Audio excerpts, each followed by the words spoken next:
Good Sunday evening, high school sports fans. Joe Gillaway with Lingelstown Gazette Sports alongside my partner, John Velios. John, how are you this evening?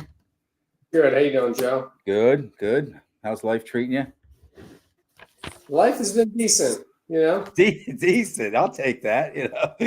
Anyway, this is Gazette Sports Chat, and we're up at episode, I think, around 49 or 50, John. I'm not sure. But we want to let everybody know out of the gate here that our regularly scheduled pair of guests, Coach Scott Weyant from Cedar Cliff High School and Coach Clay McAllister from Mechanicsburg High School, we're going to push that episode back. We just couldn't put it together tonight because of some personal issues, and it made sense that we bring them back together because part of the allure of that show, they're great coaches, great guys. They've been competitors for years, and they both coach multiple varsity sports. They're both head coach multiple varsity sports. So it just makes a lot of sense that we reschedule that one, John. Yeah, for sure. Yeah, I mean, we really wanted to have both of them on at the same time. Yep. Specifically, that was what the show was about. So one of them couldn't get on, so we're going to reschedule it. Yeah, but we can still chat a little bit, John. There's stuff to talk about. I know you wanted to talk about, any ongoing, past issues or anything new that's popped up in the local. Yeah, I mean, do you have anything you want to get started? My main topic is, has Trinity girls hired a coach yet? That's what I want to know. And we think we had the answer provided to us just 5 or 10 minutes ago. We did have Scott Weyant here with us, just kind of chatting in what I call the green room, which is where we sit and talk before we go into the show. But there's no snacks in the green room, Joe. No, snacks. We don't have. No, we have no coffee, nothing. The amenities are core. No, you have to provide your own snacks. But I haven't heard anything definitive. Coach Scott Weyant from Cedar Cliff, girls basketball coach, of course, has not heard anything definitive, and you haven't. And I've heard a couple names thrown around. Should I mention them? Is it fair to mention them? I don't know. Are they reliable? I mean, is it fair to? No, let's not mention them. No, because right now they're currently no coach. There's an assistant coach from last year's staff, Christy Britton's staff, that's helping at the summer league that just started for them. I would imagine so. Okay. I mean, their coach. I don't know. I can't really say. They have. Oh man. I would imagine people have applied. Did they post a job online anywhere, Joe, that you know of? That I don't know, and I don't know how you would. It's a private school. They probably go about things a little bit differently. Right. And, I guess they don't have to post it to the public like a public school would have to. Right. I mean, she had Mark Clark on her staff. Mark Clark was a head coach at Camp Hill during the Diamond Bragg days. So and did very well there. And so she had that's kind of having a top assistant when you have a ex head coach. So. Yeah, going back. Sorry, Joe. Going back to Christy Britton. I mean, have we heard anything about her? Obviously there was a lot of uproar in the community, and petition was out there. She obviously didn't get her job back. I'd like to hear, if anybody knows if she's looking to go somewhere else.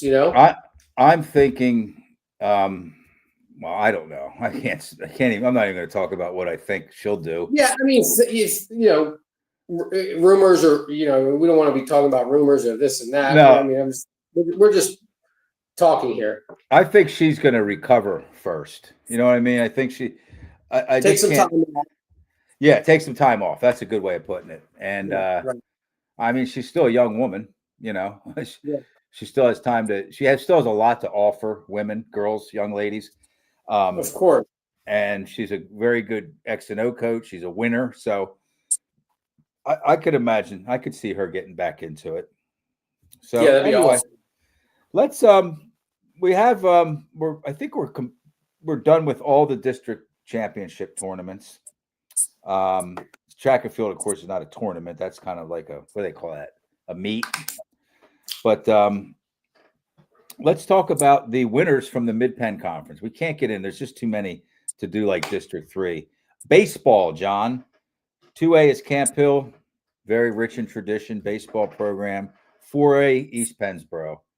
I think East Penn, that's like their third or fourth in a row. You're talking boys or baseball? This is baseball. Yeah, this is baseball. And district, right? Yeah, yeah. District titles. East Penn, it's at least 3 in a row, maybe 4. So, and then Camp Hill. So these are kind of front runners. These are teams that entered the tournament, ready to win and expecting to win. Softball, another team that entered the tournament, ready to win and expecting to win, did win. 6A, Cumberland Valley. I really had no idea who was going to win that tournament. I can't say that often. I usually have a pretty good idea or understanding of. I know you obviously you like CD, and then Chambersburg. I liked Cumberland Valley to win the tournament. I just did. Right. I was. If anybody from Central Dolphins watching this, I'm still going to say it, and I'm not good. I thought that Chambersburg was very good, and that they are very good. And I told you, John, I said, I don't think Central Dolphins going to beat them 3 times in the same season, Yeah, you said it was a 50-50 game. I thought it was a 50-50 game, Yeah. Cumberland Valley, they kind of took it to CD. 5 of their runs were in 1 inning, I believe. So, other than that, it was a 2-2 game. But, they played. Now, Cumberland Valley and CD did split in the regular season, they right? They split in the regular season, yeah. Right. So anyway, big win for CV. Of course, that's it's tough to win a district, District 3 when you got to get through. Well, they didn't have to play Central Dolphin, but they have to get through Cumberland Valley and Wilson with a really, really good pitcher, the freshman pitcher, and so congratulations to Cumberland Valley. And then here's kind of an interesting story, John. Redland softball still won 5A. Okay. And here's kind of what happens when you get out of the Commonwealth division. All right. Redland, they finished tied for 5th last year in the Commonwealth. They played in 2024 in the Commonwealth. They move over down to the Keystone. They finished tied for 2nd. Okay. Now that doesn't play into, they were 5A last year and this year, but I think last year they finished with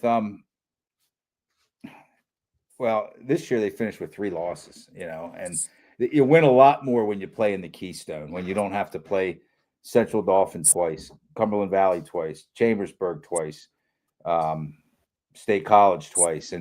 But congratulations to Redland. That's a big deal. Redland, as a school, as a sports school, they won in baseball a few years ago, but they don't have this opportunity, to raise banners a whole lot. I'm trying to be as sensitive as I can. I'm just, anybody that follows high school sports in this area knows that, it's kind of few and far between that Redland wins district championships. And so congratulations to them. And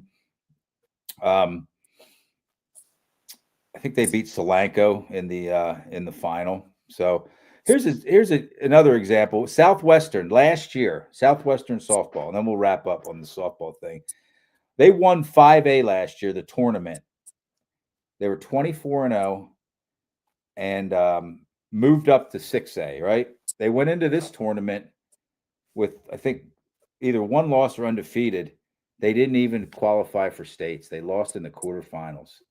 So it's a big difference. I mean, there might be 8 or 10 teams in 6A that would win 5A, 12 teams, just about anyone that's in the tournament. And they're classified for a reason. We're not blasting 5A. These are just interesting conversations to have to make that comparison. So, but it was still a really good season for Southwestern. They won a lot of games, and they kind of made a splash their first year in 6A. So, boys volleyball, Cumberland Valley, they just won, I think, last night, a couple of nights ago. They've won 2 out of 3 in 3A. They only have 2A and 3A in volleyball. So they're one of the state's top volleyball programs, and I think they're good enough that they can make a run in state, especially with North Allegheny not what they once were. North Allegheny, I think they beat Central Dauphin twice in a row. Central Dauphin had phenomenal teams in the state championship. State championships, yeah, in the finals, yeah. So without a team like North Allegheny, and maybe there's another at North Allegheny out there, I'm not sure, but that they made it really, really tough for anybody else, no matter how good they were. Right. And then here, I just want to shout out two local track and field athletes. There's so many more. Cumberland Valley did really well in district track and field too. But I want to shout out Gabe Scott because he was on our show, from Gabriel Scott from Central Dauphin. Great kid. I just reposted the just a few days ago. If anybody's watching and you want to go back and look at the show we did, the interview we did with Gabe Scott, he's a great kid, great young man. But he won the 100 and the 200. So he's going to Mississippi State. So he's good. I think he ran second in the 200, Joe. I thought did he finish second in the 200? Yeah, I think. No, you know what? I might have looked at it wrong. I think he won the preliminaries and then finished second. So yeah. But his event's 100, and he's one of the top sprinters, 100 runners in the state. And he's going Where's he coming to, Joe? I mean, he could go anywhere. Wow. I would think pretty much, and he's a really good student too. Yeah. He's going to SEC track and field is the mountaintop. It's the top tier. You've never seen anything until you've seen them run. Yeah, exactly. So, guess who finished second in boys 400? I think they call it a dash. I'm not sure. That's what your son ran, 400. 400 in the 400 meters. Single 400. Yeah. One person. Yeah. Who finished second? Joe Galloway. No. I finished fourth. Parker Smith from Carlisle. Wow. Isn't that something? Second in the state. No, second in the district. But still, there's a lot of. He was a really, really good basketball. Talking about states, so you were talking about Gabe Scott winning states. No, so I thought you were winning states. Gabe Scott just won districts. I thought it was state. No, that was districts. Yeah, no, that was districts. So they still got states to go. Yeah. I think everybody's in states now, right? Help me out here, John. I would imagine it would have been this weekend. Because everybody else just started. Somebody's got to help us here in the. I looked up the district. Oh, you know what? I was looking at districts. He won the 100 and the 200 in districts, and he won the 100 in states and lost the 200. Gabe Scott. Right. That's what we were talking about states. All right. Yeah. Parker Smith finished second in the district in 400. You're going. That's where you went back to districts. Okay. I went back to districts. You had me confused. I've derailed. Yeah. Anyway, I just wanted to mention, acknowledge Gabe and Parker because they've been on the show before, and as good of a basketball player as Parker is, but he's an athlete too. He's fast. So for sure. Okay, so the Penn Live High School Sports Awards. This is something they've been doing since 2017, and I'm only going to acknowledge the prior guests of Gazette Sports Chat. Again, there's so many of them, but it's kind of cool when we have like a kid, a young lady, young man on our show. We talk to them for an hour and really get to know them a little bit better, and a lot better. And then they get these big awards. That's cool. It kind of warms your heart a little bit. So, Female Athlete of the Year. No surprise here. Northern York's Anna Lehman. She is at least a 4-sport athlete. She's the kicker on the football team. Really high-level soccer player. Track and field. Multiple events. She's a runner in track, right? What's that? She's a runner. Yeah. She has like records in like maybe the 800 or. I believe you're right. But as good as she is in basketball and soccer, I think track and field might be her, right? Kind of top sports. Girls soccer, Ashley Economopoulos from Lower Dolphin. Phenomenal soccer player. Great. She also won the Travers Award, the girls' side of the Travers Award, which is the pinnacle of awards for high school sports in this area. So kind of like a clean sweep for her. She won Penn Live. I forget, they did another something or other earlier in the year, and then she won this, and then the Travers. So congratulations to Ashley. And that's Coach Kenny Williams' granddaughter. Kenny Williams from Central Dauphin, the state champions softball coach. Yeah. Retired assistant coach now to Sam Hartley. Yep. So boys basketball, Cam Sweeney from Hershey, Penn Live High School Sports Award, boys basketball player of the year.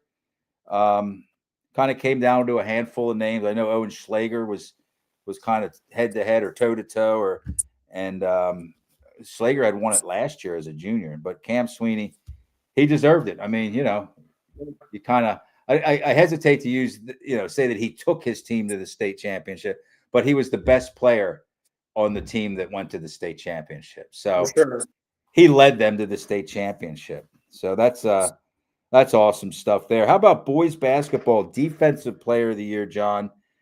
And for my dime, maybe the overall top boys athlete in the area, Nolan Bazalka from Cumberland Valley.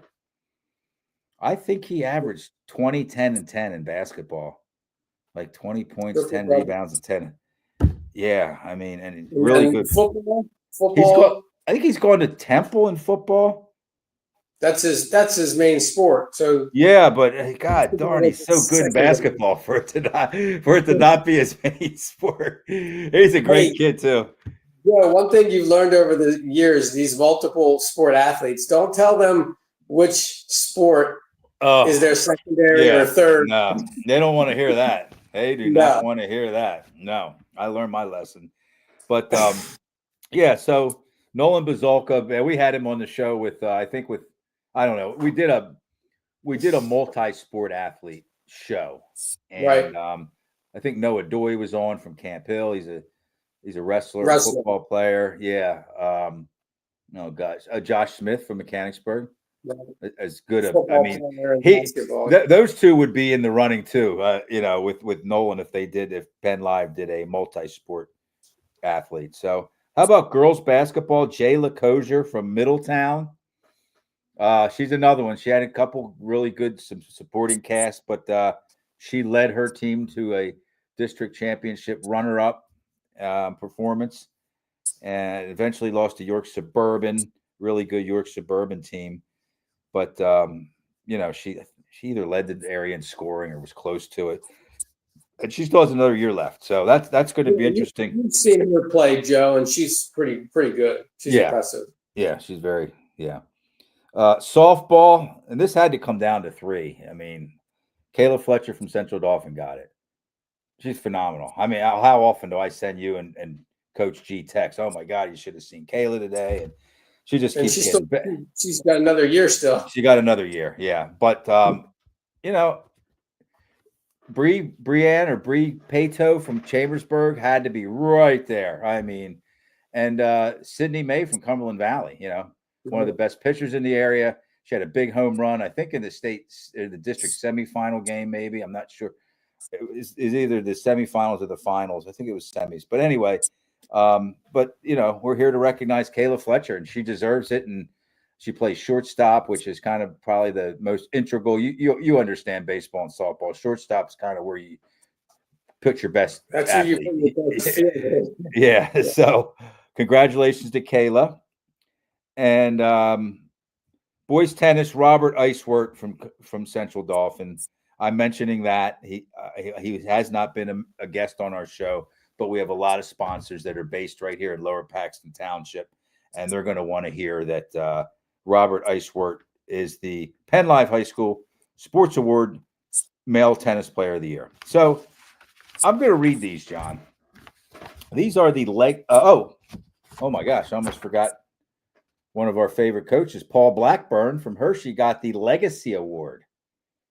I think it's I saw that. That was pretty cool. second annual. I think they haven't been doing the Legacy Award since 2017, like as they have for their, because Smallwood got it last year, Kirk Smallwood. But Blackburn kind of like a clean sweep for him. He's gotten a lot of accolades, a lot of recognition, and deservedly so. So big year for Coach Blackburn. Yeah, yes, it is. All right, so these are the Boys and Girls Courage Awards. And there's a reason that I'm reading these, because these are some really, really neat, really. And this is live. Yeah. These are some inspiring stories. The Boys Courage Award goes to Sam Culp, C-U-L-P, from Redland. Sam was born without a left leg, but the Redland senior has not allowed it to deter him from athletic excellence. Sam found a home on the wrestling mat and earned his greatest results this past winter when he earned a place on the PIAA podium with a fourth place finish at 107 pounds. It followed his sectional and regional championships. In a season, he went 32-8. Sam qualified for states as a junior and senior, earned 89 career wins, and was an inspirational figure to all who witnessed his perseverance. How about that? That's amazing. Congratulations. It really is. That's Sam Culp from Redland. And another, we mentioned it, a little bit ago that their girls won the softball district. And so it's been a good spring here for Redland sports. And how about the Female Courage Award goes to Carlisle's Ava McBride. Ava's life changed when she was diagnosed with Hodgkin's lymphoma, a cancer of the lymph nodes, when she was 14. After battles with treatments that didn't work, more growths, and immunotherapy, Ava endured a 2-year cancer fight. But last July, through faith and fortitude, she was cleared to return to athletics in her junior year. Ava's triumphant return saw her play soccer and lacrosse for the Thundering Herd this year. I don't even know what to say about that, John. Yeah, inspiring stories. I'm kind of without words. You heard it. Most people, they want to just live. They just want to get out of whatever they're in when there's serious health issues like that. And but she wanted to not only recover and live through it. She wanted to get back to sports and played again soccer and lacrosse for her school. So Sam Culp and Ava McBride, hats off to you. You know what, John? That shows the power of the human spirit, and then also ties in with how important athletics are. Not just to the average student athlete, but then somebody that's going through an ordeal or a trouble or something life-changing, something that's heavy on your heart or heavy on your and athletics gives you something to root for, something to strive for, to look forward to get better for. And John, you probably nailed it.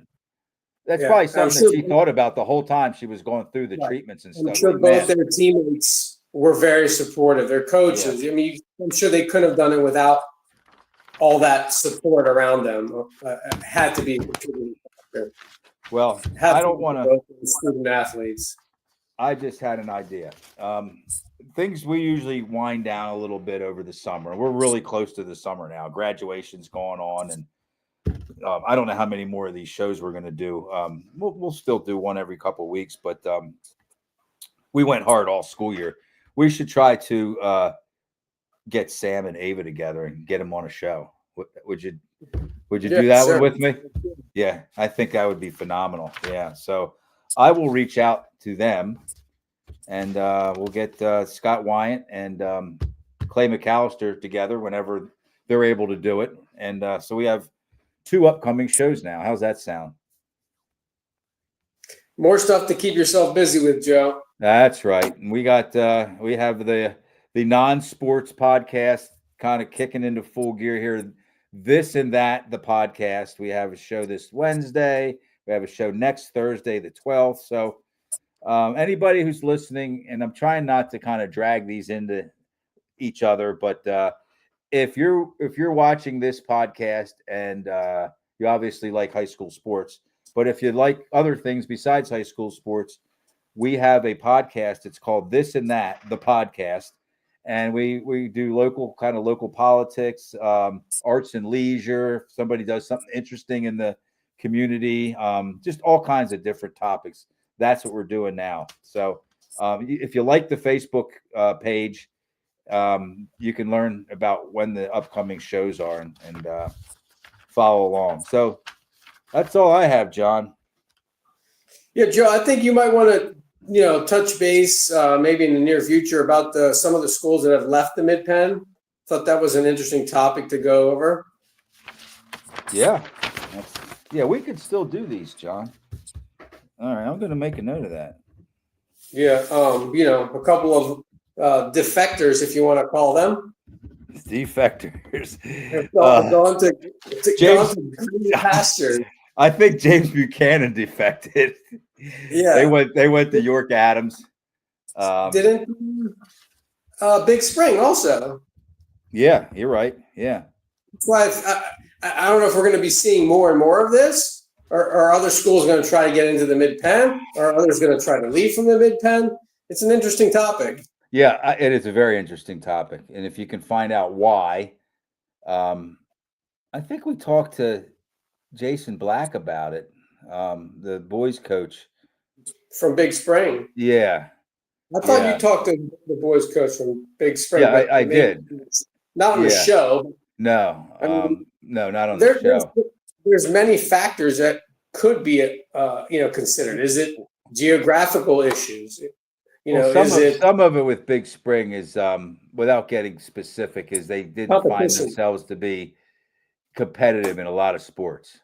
Right. Now, incidentally, boys basketball is a sport they're very competitive in. Right. They were just in the district 5A district championship game 2 years ago. But you have to look at it for the well-being of the entire sports department and all your programs, and so that's good. Yeah, we'll do that. We'll talk about let's just call it realignment in the Mid-Penn. We'll see if we can get some information on the new Trinity girls basketball coach, if anything new crops up between now and when we do the show, and we'll work on some other housekeeping stuff. So let me just throw this up here. I'm just going to let y'all look at this. These are our Lincolnstown Gazette Sports Platinum sponsors, and we kind of are taking a different approach. We've realized that the introduction I've been doing for a long time now was just kind of long and dragged out. So we didn't read all the names of the sponsors, but you could see them all up there. And thank you very much to all of our platinum sponsors. And once again, these are the gentlemen who we could not do a show with tonight. Coach Clay McAllister, Coach Scott Weyant, and we will reschedule them for some time in the near future. John, anything else? No, that's it. Gotta save my notes. Yeah, save your notes. We'll get something. We have 3 shows now to try to look forward to. The 2 that we mentioned with the Sam Culp and what was the other young lady's name? Yeah, and Ava McBride. And then we'll get another one of these little housekeeping. Maybe we'll even get Coach Ty Savercool to jump in. He's kind of really good at stuff like that. So, all right, we'll talk to you soon. Thanks, everybody, for joining us.